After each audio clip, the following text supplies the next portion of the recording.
김성환의 시사야.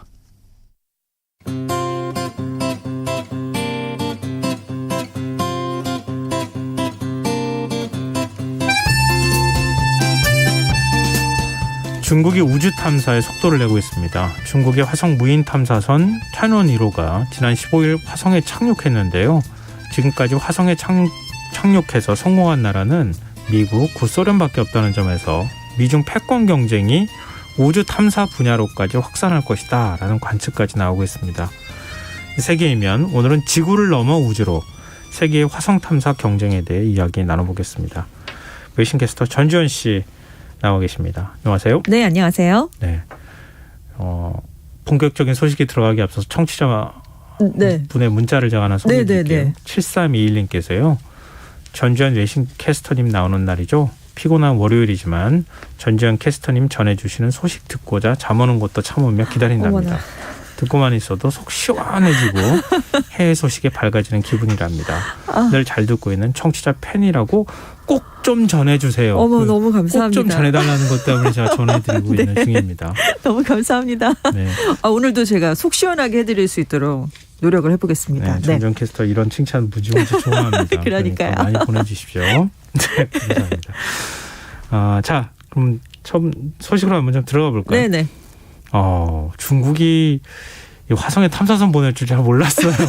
이제 진짜 성공하는 단계까지 왔어요. 정말 어마어마한 기술력을 보여줬다 이런 얘기가 나왔는데요. 중국 최초의 화성 무인 탐사선이죠. 티안원 1호가 중국 시간으로 15일 오전 7시 18분쯤에 예정했던 착륙지인 화성 최대의 평원지대 유토피아 평원 남부에 안착을 했습니다. 작년 7월에 발사가 됐어요. 그래서 7개월 동안 비행을 해가서 2월에 화성 궤도에 진입하는 데 성공했고요. 그러다가 지금 임시로 도는 궤도인 대기 궤도에서 계속 좀 어떻게 하면 착륙을 할 수 있을까 좀 보고 있었습니다.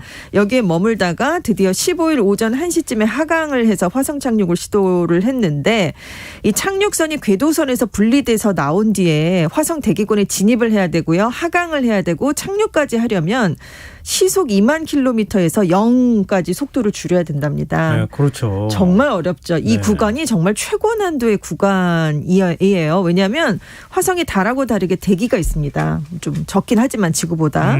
착륙 중에 마찰열이 그래서 발생을 하거든요. 근데 낙하산을 지탱할 만큼 대기가 또 풍부한 건 아니어서 감속을 하려면 역추진 엔진, 공기 역학 시스템 같은 걸 운용을 해야 돼요. 근데 여기에서 딱 1초라도 작동의 착오가 발생하면 실패할 가능성이 굉장히 커지게 됩니다. 그리고 무선 신호가 지구에 도달하는 데만 최대 20분이나 걸리기 때문에 관제소가 제어를 할 수가 없는 상황이에요. 네, 그래서 그렇죠. 탐사선이 그냥 자동으로 착륙 과정을 다 알아서 맞춰야 됩니다. 근데 티안원 1호가 이 구간을 9분 만에 통과했어요. 앞서 2월에 이제 미국의 탐사 로봇 퍼서비어런스가 통과를 했는데 그땐 7분이 걸렸거든요. 네. 2분 정도 차이가 나는 셈인데 아마 설계상의 차이 등으로 소요 시간이 달라졌을 것이다. 이런 얘기가 나왔습니다. 지금 1960년대부터 지금까지 인류가 우주선 60여 개를 화성에 보냈거든요. 근데 대부분 이 마의 구간에서 문제가 생겨서 성공률이 50%밖에 되질 않았습니다. 그래서 이곳을 중국이 그런데 지금 최초 무인 탐사선이라고 말씀을 드렸잖아요. 딱 한 번에 통과를 한 셈이에요. 그래서 미국과 대등한 우주 기술력을 전 세계에 과시했다라고 이제 평가가 나왔는데 왜냐하면 유럽도 많이 보냈지만 바로 이 착륙 과정에서 번번이 실패한 적이 있기 때문입니다. 과거 그 미소 냉전 시대에 네. 미국하고 소련이 그렇죠. 누가 더 앞서가는 국가인지 막 전 세계 과시하고 보여주는 측면도 있었잖아요. 네네, 그렇죠. 그래서 달 탐사선도 미국이 이제 보내고, 네네. 물론 이제 원래 우주 개발이라고 하는 측면에서 보면 소련이 더 선두에 나왔었지만 훨씬 더 먼저 나왔었죠. 네. 지금 이제 중국이 나가는 거예요. 네, 그래서 그러니까 이제 러시아로 넘어갔으니까요. 구소련이 예전에 그 구소련 자리를 중국이 대체했다. 아직도 미국은 앞서가고 있는 게 확실하니까요. 그러니까 미국과 중국의 대결이다. 이제 이런 얘기가 나오고 있습니다. 중국의 우주 굴기 진짜 무서운데요. 그렇죠. 우주 굴기 한다고 한 게 얼마 안 된 것 같은데 벌써 이런 성과를 이뤄낸 거잖아요. 탐사 로봇 지금 화성에 정상적으로 착륙해서 돌아다니고 있어요. 있어요. 네, 그렇습니다. 지금 22일 오전 10시 40분쯤에 이동형 탐사 로봇 이름이 주릉이에요. 안전하게 지금 화성 표면에 도달해서 탐사 작업을 시작했다라고 중국의 나사에 해당하는 중국 국가항천국이 발표를 했습니다. 그래서 지금 이렇게 주릉이 내려가면서 화성 표면에 미국에 이어서 중국이 세계에서 두 번째로 화성에서 탐사 로봇을 작동시킨 나라가 됐어요. 왜냐하면 구소련이 1971년에 마스 3호를 화성에 보냈는데 착륙한 직후에 통신이 바로 끊어졌습니다. 한 14초 만에 끊어졌거든요. 그러니까 네. 이거는 이제 탐사라고 볼 수가 없는 거였기 때문에. 그래서 지금 주릉이 돌아다니고 있으니까 현재 화성 표면에서 활동하는 탐사 차량이 모두 3대예요. 미국이 2대를 운용하고 있고요. 지금 중국이 1개를 보유하고 있습니다. 태양광 에너지를 이용하게 되는데요. 중량이 240kg이고요. 바퀴가 6개 달렸는데 1시간에 200m를 이동을 할 수가 있습니다. 그리고 레이더, 카메라, 탐측기 등을 이용해서 한 3개월 동안 앞으로 화성 토양과 수분, 지질 특징, 생명체의 흔적 이런 것들을 조사하게 됩니다. 1시간에 200m면 굉장히 많이 움직이는 많이 건데요. 움직이는 거죠. 탐사선 이렇게 빨리 못 움직이는 것으로 제가 아는데. 거의 기어가는 것처럼 이렇게 서서히 가잖아요. 네. 근데 이 정도면 굉장히 빨리 가는 거죠. 근데 지금 태논과 주릉 네. 여기에는 특별한 의미가 담겨 있다고요? 네. 이 태논이 한자로 우리식으로 읽으면 천문이에요. 하늘하고 뭐 물을 문자, 하늘천에 물을 문. 그래서 하늘의 진리를 묻는다 이런 의미가 담겼는데 기원전 3세기에 전국시대 초나라 시인 구런이 지었던 시 태논이 있었습니다. 그래서 천지와 자연, 인간사가 생겨나고 순환하는 원리에 대해서 자문을 했던 시인데 여기서 이제 이름을 따온 거예요. 그래서 우주 탐사를 통한 과학적 진리 추구는 멀고도 험하다 이런 뜻이 담겼다고 합니다. 그리고 탐사 로봇 이름이 주릉인데 우리식으로 읽으면 축융에 해당이 돼요. 그래서 원래 고대 신화에 나오는 삼황오제 중에서 불의 신의 이름입니다. 그래서 행성 탐사에 불을 붙인다 이런 뜻으로 주릉으로 이름을 정했다고 합니다. 중국 이런 거 되게 좋아해요. 되게 좋아하죠. 네, 이런 거 되게 좋아해요. 그러니까 달 위성을 중계하는 게 오작교잖아요. 지금. 네. 그리고 달에서 표면에서 지금 돌아다니고 있는 로봇은 옥토끼거든요. 탐사선은 또 항아하고 달에 사는 선녀 이름이고. 그러니까 이런 스토리텔링에 굉장히 중국이 좀 강하다 이런 평가를 좀 많이 받고 있긴 합니다. 우리가 원래 보냈어야 되는데 먼저. 그러니까요. 달에 토끼 보냈는데 네. 우리가 먼저 해야 되는 거 우리가 했어야 되는데. 하여튼 좀 여러 가지로 아쉽고 부럽기도 하고 그렇습니다. 그렇습니다. 근데 미국과 중국이 네. 어느 정도 격차예요? 기술 격차로 보면 미국이 많이 앞서가는 거죠. 아직은 앞서고 있습니다. 지금 1960년 10월에 구소련이 인류 최초로 화성 탐사선 마스닉 1호를 쏘아 올렸었는데 지금 말씀드린 것처럼 화성 표면 착륙에 성공한 건 미국, 구소련, 중국 이렇게 3개뿐이잖아요. 3나라뿐이잖아요. 근데 태논 1호가 의미가 있는 게 궤도선, 착륙선, 탐사 로봇이 다 들어가 있다는 점에서 세계 최초의 기록을 세웠습니다. 왜냐하면 이제 2월에 착륙했던 미국 나사의 탐사선 퍼서비어런스는 지금 착륙선하고 탐사 로봇으로만 구성이 됐어요. 네. 궤도선이 이제 우리 지구에 이제 송신을 해서 보내주는 그런 중계기 역할을 하게 되는데 이 궤도선은 이미 예전에 보내놨던 기존의 것을 사용하고 있기 때문입니다. 그래서 대개 다른 행성을 탐사하려면 궤도선을 먼저 보내서 다 이렇게 표면을 이제 검사를 하고 어디 가면 어디 착륙하면 좋겠다 뭐 이런 것 정보들을 다 보내서 이제 그 다음에 가는데 네. 중국이 이제 기술 격차를 따라잡아야 되니까 세계 최초로 화성 궤도 비행과 착륙, 탐사 같은 3가지 임무를 한 번에 보내서 이걸 단번에 성공을 시킨 거예요. 지금 주릉도 돌아다니고 있는 거잖아요. 네. 그러니까 미국이 수십 년에 걸쳐서 해냈던 기술을 이번에 중국이 한꺼번에 해냈다 이런 평가가 나오고 있습니다. 그래도 지금 화성 탐사 시작이라든가 이런 것들을 봤을 때 미국이 중국이 한 20년 이상 앞서 있는 건 사실이죠. 그래서 지금 미국이 주도권을 계속 잡고 있는 건 마찬가지인데 아무튼 그리고 퍼서비어런스가 착륙한 곳이 예제로 크레이터라는 곳인데 여기가 난도가 조금 더 높다고 합니다. 이번에 지금 이 태논 1호가 간 곳보다요. 네. 그러니까 아무래도 미국의 기술력이 지금은 조금 더 앞서 있는 그런 상황이다. 이렇게 지금 얘기가 나오고 있습니다. 그리고 이제 이 퍼서비어런스가 수행하는 게 여기도 생명체 존재 여부 이런 것들을 이제 뭐 가늠해 보기도 하는데 네. 대기 속에서 이산화탄소를 활용해서 산소를 생산할 수 있는가 이걸 좀 실험을 해보고 있어요. 그러니까 미국은 지금 단순하게 뭐 토양 샘플 채취 이런 게 아니라 사실상 화성에서 도시를 개발하고 위한 준비를 하고 있다는 거죠. 그러니까 아무래도 미국이 훨씬 앞서 가고 있고 지금 미국의 5번째 탐사 차량이 화성 표면에서 돌아다니고 있는데 이게 지금 중국 주릉보다 4배 이상 묵직하고 크다고 합니다. 그러니까 그만큼 뭔가를 많이 이제 돌아다니면서 볼 수 있다는 거겠죠. 그리고 이것도 굉장히 화제가 됐는데 4월에 화성 표면에서 무인 헬기 인터니워티가 시험 비행하는데 성공을 해서 자료를 보내왔잖아요. 그러니까 이것도 훨씬 앞선 기술력을 자랑하는 그런 성공 사례였습니다. 그래도 지금 중국이 추격하는 속도가 막 무섭네요. 어마어마하죠. 네, 금방 따라잡을 것 같긴 한데요. 2011년에 처음으로 화성 탐사 위성인 잉허, 이게 반딧불이라는 뜻인데 잉허 1호를 러시아 로켓에 실어서 그때는 발사했어요. 자신들이 독자적인 발사체가 없어서. 근데 그때는 화성으로 가는 궤도에 진입을 못하고 실패를 했었습니다. 근데 지금 미국 구소련은 이미 1960년대에 발사에 성공을 했는데 2011년에도 중국이 이제 하질 못한 거잖아요. 그래서 실패를 하니까 2016년부터 중국 정부가 아예 독자적인 화성 탐사 프로젝트를 시작을 했습니다. 그래서 잉허 1호가 실패한 지 불과 9년 만인 2020년에 중국이 자체 개발한 대형 로켓 창정 5호를 이용해서 이 화성 탐사선을 발사하는 데 성공을 하게 된 거예요.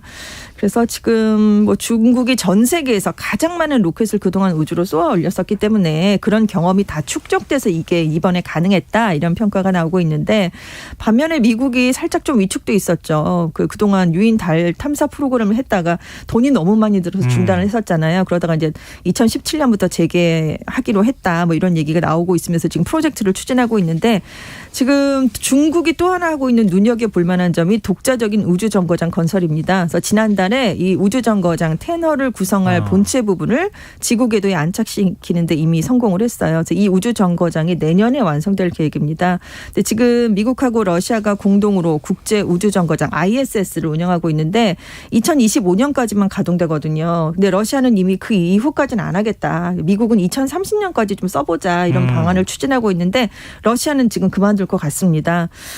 그래서 이제 지난달에 창정 5B 로켓이 어디에 추락하느냐 피해가 있을 것이다 아니다 이런 이제 논란이 많았는데 안전성 공방이 벌어진 것도 이렇게 중국의 높아진 우주기술 위상을 반영해서 미국이 중국을 좀 견제한 게 아니냐. 그래서 중국이 그래서 이제 그때 그런 이유로 굉장히 반발을 했었잖아요. 그런 얘기도 한편에서 나오기도 했습니다. 놀라운 건 중국의 다음 목표가 또 있어요. 뭐요? 지금 목성에 간답니다. 그래서 이제 화성에만 그치는 게 아니라 화성도 가고 보낸다는 그렇습니다. 목성 탐사선을 보내겠다는 얘기예요. 지금 미국만 가 있습니다. 목성 탐사는요. 준호호가 2016년에 이미 목성 궤도에 진입을 했는데 임무를 마치고 올해 7월에 이제 대기권에 진입해서 소멸할 예정이에요. 근데 이제 중국이 이렇게 빠르게 할 수 있는 건 러시아랑 우주기술 협력을 강화했기 때문입니다. 그래서 러시아가 이미 축적해 놓은 기술들을 좀 흡수를 했고요. 대신 러시아가 중국의 자금을 좀 지원받는 방식으로 우주 부분에서 양국이 좀 윈윈하고 있다. 이런 얘기가 나오고 있습니다.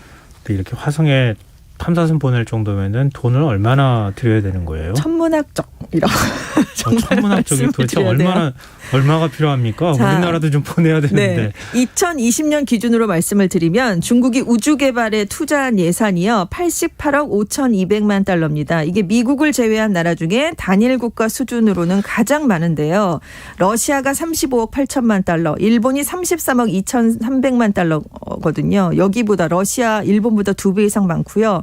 자, 중국이 88억 5,200만 달러라고 말씀을 드렸죠. 네. 우리나라가 지금 7억 2,200만 달러입니다. 그러니까 정말 어마어마하게 11배 이상 뭐 그럼 훨씬 더 많이 하는 88억 달러면은 한 9조 10조 원 정도 된다는 엄청나게 그님 여기에 지금 투자를 하고 있어요. 그런데 우주 예산을 지난 5년 동안 매년 8.5%포인트를 증액을 했습니다. 그러니까 계속 여기에 지금 예산을 더 증가해서 투입을 하고 있다는 건데 전체 예산의 25%는 유인 우주 비행에 투입을 해서 여기에 지금 중점을 하고 있고요. 정부 차원에서 전체적인 우주 개발 계획을 세운 다음에 중국 과학원이 지금 과학 위성 프로그램을 관리하고 있어요. 그리고 우주기술 개발, 우주선, 위성 제작은 중국 항공우주기술공사라는 곳이 맡고 있는데 이 중국 과학원 또 항공우주기술공사 다 공기업과 뭐 상장사들을 보유하고 있습니다. 그래서 특히나 지금 우주선하고 위성을 제작하는 회사는 대기업 집단 수준이에요. 18만 명의 직원이 여기에 종사를 하고 있고요. 매출액이 21조 6천억 원을 넘고 있습니다. 그러니까 얼마만큼 지금 여기에 국가적인 역량을 쏟아붓고 있는지 알 수가 있겠죠. 올해가 중국 공산당 창당 100주년 아니에요? 그렇습니다. 굉장히 의미가 깊은 중국으로서는 그런 의미가 깊은 해죠. 네. 그러니까 그게 정치적 의미로서도 중국이 이 정도 위상을 가지고 있다. 그렇습니다. 이걸 과시하는 효과가 있을 거 아니에요. 그러니까 국내적으로는 공산당 정권의 정당성, 권위를 보여줄 수 있는 그런 이벤트가 될 수 있겠죠. 그래서 앞으로 이제 화성 탐사 일정이 이제 뭐 주릉이 돌아다니는 걸로 끝나는 게 아니니까요. 앞으로의 화성 탐사 일정 그리고 이제 7월 1일에 공산당 창당 100주년 기념일을 맞습니다. 그래서 대대적인 지금 국가 행사를 준비하고 있는데 특히나 미중 갈등이 지금 계속 고조되어 있는 네. 상황이잖아요. 그래서 중국이 이제 미국과 비슷한 우주과학 기술을 보유하고 있다. 이걸 국내적으로 이제 알리면서 자긍심을 좀 그 국민들에게 불러일으키기에 충분한 이벤트가 될 수 있습니다. 여기서 그치는 게 아니라 뭐 창당 100주년, 2022년에 베이징 동계올림픽이 또 열리거든요. 이제 쭉쭉 이어지다가 전 세계 중국 굴기를 좀 잘 보여주고요. 이걸 바탕으로 해서 내년 10월에 이제 공산당 20차 당 대회가 열리는데 여기서 시진핑 주석의 임기를 연장하려는 계획을 지금 세우고 있는데 여기에 지금 첫 발을 화성 탐사선이 잘 뗐다. 이런 분석까지 지금 나오고 있어요. 그리고 국제 정치적으로는 미국에 맞서는 G2 국가로서 중국의 위치를 확인시켰다. 뭐 이런 얘기가 나오고 있습니다. 근데 지금 뭐 중국뿐만 아니라 네. 다른 나라들도 화성 탐사에 열로 올리고 있지 않나요? 그렇습니다. 지금 미국, 유럽, 인도, 아랍에미리트 연합의 궤도선 8대가 지금 화성 주변을 돌고 있고요. 앞서 말씀드린 것처럼 미국 헬기 한 대가 있죠. 미국과 중국의 착륙선 2대, 탐사선 3대가 활동을 하고 있는데 지금 유럽연합 우주국도 내년에 러시아랑 같이 합동 프로젝트를 해서 엑스마스 프로젝트라는 걸 실시합니다. 그래서 네. 화성 탐사, 암석 샘플 채취를 시도하게 되고요. 아시아 국가들도 도전을 하고 있죠. 지금 일본이 1998년에 한 차례 궤도선을 발사했는데 그때 실패했거든요. 다시 도전할 예정이고요. 인도가 최초로 2014년에 망갈리안을 발사해서 화성 궤도 탐사에는 성공했는데 그 이후에 실적이 없습니다. 아랍에미리트가 지난해 화성 탐사선 아마를 발사해서 올해 2월에 궤도 진입에 성공했는데 아직 초보 단계다 이런 평가가 나오고 있습니다. 우리는 아직 이제 로켓 개발 못한 상황인데 네. 한미 미사일 협정 뭐 지침이 이제 그 종료가 돼가지고 독자적인 로켓 개발이 가능해졌다 그렇죠. 이런 소식도 있는데 좀 우리도 속도를 좀 내야 되지 않을까. 앞서 네. 18만 명이 뭐 일한다고 그랬잖아요. 그러니까요. 일자리를 위해서라도 좀 적극적으로 했으면 좋겠습니다. 그렇죠, 그렇네요. 근데 최근에는 민간 차원의 네. 뭐 스페이스 X도 뭐 그렇고. 네. 이런 민간 차원의 우주 개발, 네. 또 우주 뭐 관광도 그렇고 그렇습니다. 굉장히 그런 부분에 있어서 활성화되고 있는 분위기예요. 그렇죠. 지금 스페이스X가 2020년대에 화성에 상업 여행을 실현하겠다. 2030년대에는 대규모 도시 건설을 하겠다. 뭐 이런 얘기를 지금 계획을 세워놓고 있는 상황입니다. 전 세계 우주 산업 시장 규모가요 4,238억 달러, 우리 돈으로 475조 원 정도가 되는 것으로 지금 추산이 되고 있어요. 그런데 지금 위성을 이용한 통신, 모바일 기술이 발전되면서 데이터 수요가 전 세계적으로 증가하고 있거든요. 그래서 민간 기업들에게 이 우주 산업 가치가 굉장히 높아졌습니다. 그래서 이 우주 산업 규모가 앞으로 1조 달러대로 성장할 것으로 전망이 되는데 대표적인 인물이 일론 머스크 테슬라 최고 경영자, 베이조스 아마존 CEO의 경쟁입니다. 그래서 스페이스X가 조금 앞서가긴 하죠. 재사용 로켓을 사용해서 이제 뭐 국제 우주 정거장에 우주인들을 보냈다가 돌아오기도 하고. 네. 그래서 경제성 부분에서 지금 굉장한 평가를 받고 있어요. 재사용하니까 로켓을요. 베이조스가 사실 머스크보다 2년 앞서서 우주개발 업체 블루 오리진을 설립했는데 지금 3분기 이후에 사임할 예정입니다. 그래서 그 이후에 할 일이 나는 우주 사업이다 이렇게 얘기를 했거든요. 그러니까 여기도 지금 본격화할 전망입니다. 그러니까 왜 부호들이 그럼 우주 개발에 관심을 가질까? 네. 개인들 간의 자부심 경쟁이 있대요. 뭔가 앞서 나가는 사람, 선도하는 뭐 그런 제 개인적인 경쟁도 있지만 더 중요한 건 위성 인터넷 사업이 앞으로 어마어마한 부가가치를 가져올 수 있거든요. 그러니까 네. 이걸 먼저 선점하려면 먼저 치고 나가야 됩니다. 그래서 그것을 위해서 경쟁을 하고 있다. 이런 얘기가 나오고 있습니다. 근데 지구 대기권 벗어나면 막 네. 우주 쓰레기가 그냥 꽉 찼다. 위성 쓰레기가 정말 많다 이런 얘기도 나오고 있는데 네. 화성도 지금 이렇게 막 쏘아 올리다 보면은 우주 쓰레기 엄청나게 나올 것 같은데. 지금 그렇죠. 그래서 지난번 창정 5B2호 그 얘기도 그렇고 지금 지구 궤도랑 정지 궤도를 떠돌고 있는 직경 10cm 이상의 우주 쓰레기가 3만 5천여 개 지금 달하고 있어요. 계속해서 인공위성이나 로켓을 쏘면 쏠수록 그 파편들이 흩어지면서 우주 쓰레기는 많아질 수밖에 없거든요. 사실 보도가 안 돼서 그렇지 일주일에 한 번꼴로 우주 쓰레기가 지구로 떨어지고 있다고 합니다. 근데 이제 대부분 타버리긴 하지만 예. 그래도 이거 자꾸 보면서 이거 부러움의 대상으로만 우리가 봐야 되는 건가? 우리도 좀 나로 원래 발사하고 10월에 그랬었잖아요. 이제 한국형 발사체 누리호 발사가 예정돼 있어요. 그리고 이제 2030년에 우리 발사체를 이용한 달 착륙을 추진하고 있습니다. 그래서 2029년에 가면 지구에 접근하는 소행성에 대한 탐사 계획도 지금 세우고 있고 지금 이것들이 좀 착착 실현이 됐으면 좋겠네요. 우리도 우수 인력들이 우리나라에서 우주 개발하는 모습을 좀 봤으면 네, 좋겠습니다. 네, 지금까지 세계일면 내신캐스터 전지현 씨였습니다. 고맙습니다. 네, 감사합니다. 오늘 모바일 상품권 당첨자는 홈페이지 공지사항에서 확인하실 수 있습니다. 김성원의 시사야 오늘 여기서 마치겠습니다. 편안한 밤 되십시오.